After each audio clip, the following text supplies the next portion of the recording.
1971 साली झालेल्या भारत पाकिस्तान युद्धाला 50 वर्ष पूर्ण झालेली आहेत आणि याच्या आठवणींना उजाळा देण्यासाठी विजय दिवस साजरा करण्यासाठी स्वर्णिम विजय मशाल मुंबईमध्ये पोहोचलेली आहे। मुंबईच्या एअरफोर्स स्टेशनमध्ये ही मशाल पोहोचलेली आहे आणि इथे स्वर्णिम विजय वर्ष साजरा केला जातो आहे। काही वेटरन आपल्यासोबत सैनिक आहेत ज्यांनी या युद्धामध्ये थेट सहभाग घेतला होता आणि त्यापैकीच एक आहेत त्यावेळेचे विंग कमांडर SS कृष्णमूर्ती। आपण त्यांच्याशी बोलणार आहोत। सर, तुमचं स्वागत आहे।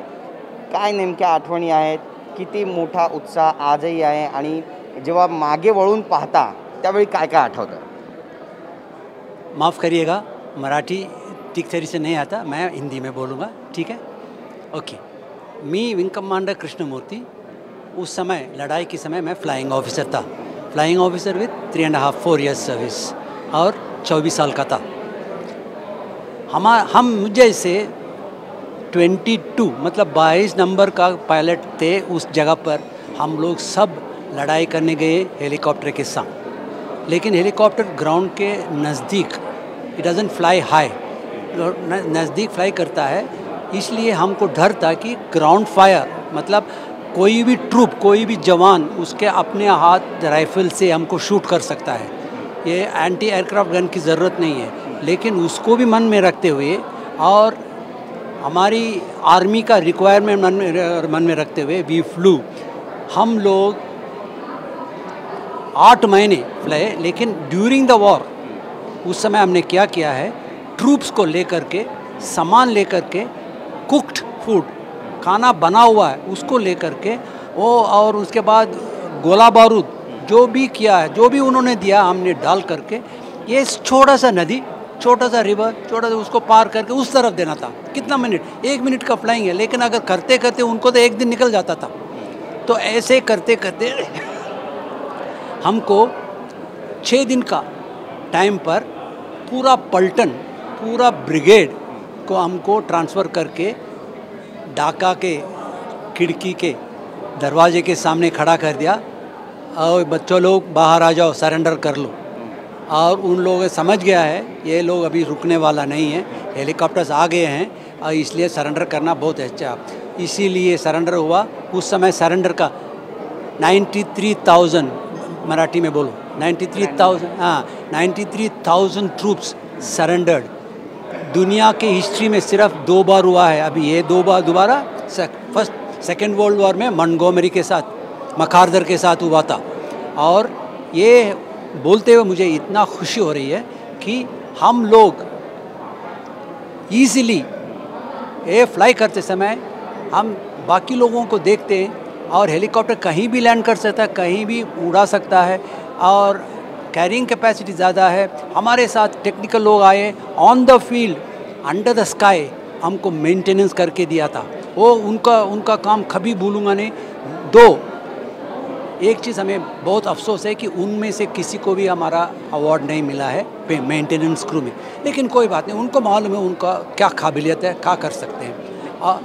एक सबसे बड़ी बात है कि जिस वक्त ये पूरा एग्रीमेंट हुआ था उस टाइम पे आप देख सकते हैं कि आप भी वहाँ पे मौजूद थे। कितने बड़े गर्व की ये पूरी बात थी, क्योंकि पाकिस्तान के जनरल वहाँ पर थे, भारतीय सेना भी थी और पाकिस्तान सरेंडर कर रहा था। क्या पूरा माहौल था उस वक्त? आप हंसना नहीं है, मैं बताऊं कि वहाँ पर केओस था, बहुत कन्फ्यूजन था। क्यों?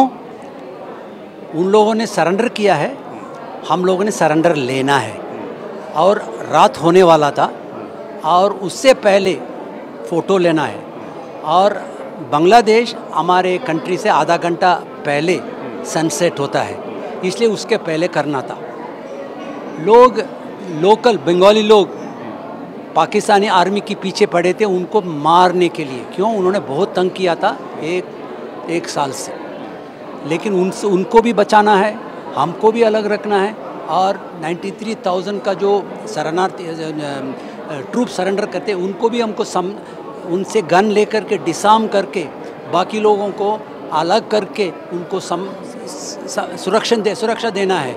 ये सब मैं बोलूँगा कन्फ्यूजन, प्लीज़ मान लो कन्फ्यूजन था, लेकिन आर्मी, हमारा आर्मी जो है इट इज़ सो ग्रेट, बहुत ही बढ़िया है। उन्होंने अच्छा काम किया है, सबको अलग कर दिया है, सबको जिसका सुरक्षा देना सुरक्षा दिया। हमने हेलीकॉप्टर तो ऐसे छोड़ के गए थे और सरेंडर होने के बाद वापस आए, हेलीकॉप्टर स्टार्ट हो वापस अगरतला आ गए।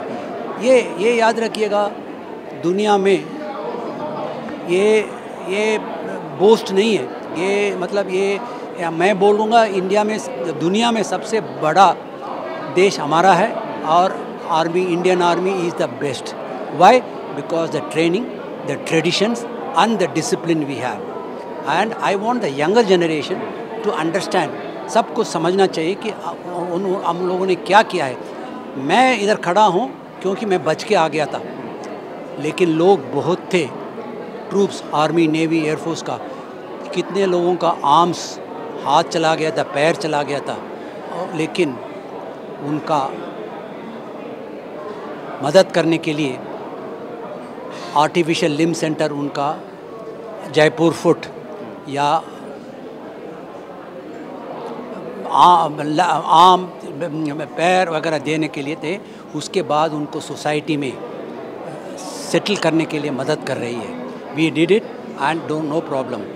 आप लोगों को ये समझना नहीं कि लड़ाई का मतलब, ये आर्मी का मतलब जाके लड़ना सीधा, नो। आर्मी में अनुशासन है, आर्मी में ट्रेनिंग है, आर्मी में बेस्ट थिंग है। सो मैं यंग लोगों को बोलूँगा, आजकल के बच्चों को बोलूँगा, एनडीए ज्वाइन करो, आर्मी ज्वाइन करो, सैनिक स्कूल ज्वाइन करो, लेकिन कुछ भी करो डिसिप्लिन रखिए और खुश रहिए। थँक्यू। थँक्यू सो मच कृष्णमूर्तीजी. तर आपण पाहतोय की हे होते त्यावेळेचे विंग कमांडर SS कृष्णमूर्ती, ज्यांनी आपल्यासोबत जो काही प्रकार घडला होता, जो प्रसंग त्यांच्यावर घेतला होता, तो पूर्णपणे सांगितलेला आहे. ज्यावेळी हा पूर्ण पॅक्ट झाला आणि पाकिस्ताननं सरेंडर केलं, त्यावेळी एक केऑस होता, एक गोंधळाचं वातावरणसुद्धा निर्माण झालं होतं आणि त्यामुळे कुठे ना कुठेतरी या सगळ्यांना मॅनेज करणं, ते पुन्हा आलेले आहेत. आपण त्यांच्याशी बोलणार आहोत. किताब में लिखा है और इस किताब का सारा खर्चा मैंने उठाया है और इसका जो आमदनी जो आ रही है सेल्स पर, वो सब आर्टिफिशियल लिम्ब सेंटर पे ले जाता है। तो मैं ये सिर्फ 250 रुपया है। ये सब एज ग्रुप के लिए है, बच्चे पढ़ सकते हैं, बड़ों पढ़ सकते हैं, लेडीज़ पढ़ सकते हैं, इसमें कोई ख़राब नहीं है। और इसमें लड़ाई के अलावा बहुत सारे इंटरेस्टिंग आइटम्स हैं, तो खरीदिएगा और भाई पैसा ज़रा चैरिटी करने दीजिए। पुस्तकाचं नाव पाहतोय आपण, through the water desk, Sundaram Krishnamurthy. ये है नोशन प्रेस का है। हाँ. और अमेज़ॉन में जाकर के ये टाइप कर लो, एक पिक्चर आ जाएगा, आप खरीद सकते हैं, घर में डिलीवरी हो जाएगा। Thank you so much. Thank you so much हमसे बात करने के लिए. ते होते SS कृष्णमूर्ती, वेटरन हिरो आहेत. 1971 युद्धामध्ये त्यांनी सहभाग घेतला होता, हेलिकॉप्टर चालवायचे विंग कमांडर होते आणि त्यांनी आपल्यासोबत जो काही प्रसंग त्यावेळी बेतला होता, जो अनुभव होता, तो सुद्धा सांगितलेला आहे. एकंदरीतच यंदाच्या पिढीला, सध्याच्या पिढीला 50 वर्ष या 71च्या वॉरला झालेले आहेत आणि त्याचं महत्त्व नेमकं काय आहे ते माहीत नाही आहे. त्यामुळेच बहुतेक देशभरामध्ये हा स्वर्णिम विजय वर्ष साजरा केला जातो आहे आणि ही मशाल आता मुंबईमध्ये 9 तारखेपर्यंत राहणार आहे आणि ठिकठिकाणी जाणार आहे. कॅमेरा पर्सन योगेश गुरवसह गिरीश गायकवाड, TV9 मराठी, मुंबई.